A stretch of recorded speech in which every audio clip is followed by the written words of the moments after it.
আমি রাজনৈতিক অভিজ্ঞতার আলোকে বলছি, কখনো কোনো রাজনৈতিক দল নিষিদ্ধ করণের মধ্যে রাজনৈতিক সমস্যার সমাধান হয় না। সমাধান মানসিকতা। এই ফ্যাসিবাদীরা যেভাবে দেশ চালাইছে, আপনি যদি একটা ন্যায়ভিত্তিক সমাজ, রাষ্ট্র বিচার বিভাগের স্বাধীনতাকে নিশ্চিত করতে পারেন, আইনের শাসনটাকে বলবৎ করতে পারেন,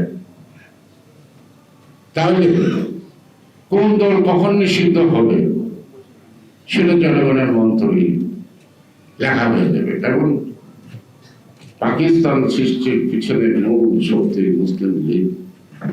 আজকে কি বাংলাদেশে খুঁজে মুসলিম লীগ পাওয়া যায়? আছে না?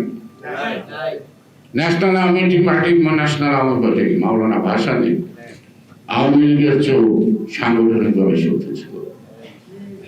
70-এর নির্বাচনে মাওলানা ভাসানী বললেন ভোটের আগে ভাগ চাই।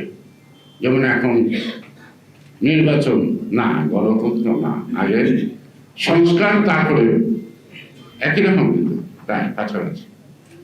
এবং ওদের ন্যাশনাল আওয়ামী পার্টি যদি নির্বাচনে নামতো, তাহলে শেখ মুজিবুর আওয়ামী লীগ এত নিরঙ্কুশ সংখ্যাগরিষ্ঠতা পাওয়াটা সহজ হতো না। অত্যন্ত দূরদর্শী মাওলানা ভাসানী ওয়াকাবার দিচ্ছে শেখ মুজিবকে একসঙ্গে রাখতে, এই বাংলার বাঙালিদেরকে।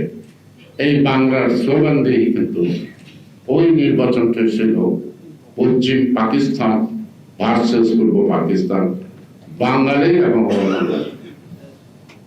বাঙালি এবং অবাঙালি আপনার 70 নির্বাচনের আগে মাঝামাঝি একটা সময়, অর্থাৎ শিরোল ঘোষণার আগে, আপনারা জানেন বলাকা সিনেমা হলের সামনে 2টি টিকিট ব্লেকার মারা গেছে বিহারে। আমি নাম বলছি না, 2জন ছাত্র নেতা, 3জন ছাত্র নেতার শেষে দেখা করতে গেছে। তারপরে তার মাথার মধ্যে হাত দেওয়া লাগে, তোরা বলে ধরে চলবে এই বলাকা সিনেমা যেগুলো ব্ল্যাক মার্কেট করে বিহারিগুলো কি চলতে আসছে না। আর কি দাঁড়াই বলছে, মিয়া ভাই আনন্দের আর সীমা নাই, এরা 2টা ডেলার কিলা দিলে মনে করেন একটু। এবং সারা দেশে প্রত্যেকটা জায়গায় খালিশপুর, শরীফপুর, ঢাকায় বিহারি বাঙালি একটা রায়ট হয়ে গেল। এই বিহারি বাঙালির রায়ট দিয়ে কিন্তু বাঙালিদেরকে এক করে ফেলল শেখ সাহেব। এইসব বিষয়গুলো শেখ মুজিব ভালো বুঝতে, কখন কোনটার মধ্যে আগুন দেওয়া, কোনটা জ্বালানো যায়। তাই আজকে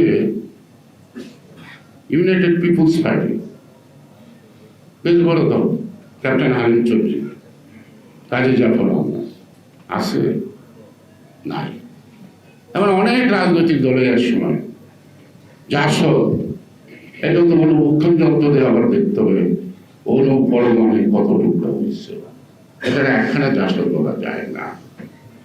সুতরাং জনগণের আকাঙ্ক্ষার বিরোধী, জনগণের ইচ্ছার বিরুদ্ধে যে সকল রাজনৈতিক দলের কর্মকাণ্ড থাকে, তারা একসময় এমনি বিলীন হয়ে যায়। আমরাও ছোটবেলায় যে সকল মাছ খেয়েছি বা অনেক কিছু দেখেছি, এখন বাজারে এগুলো পাওয়া যায় না।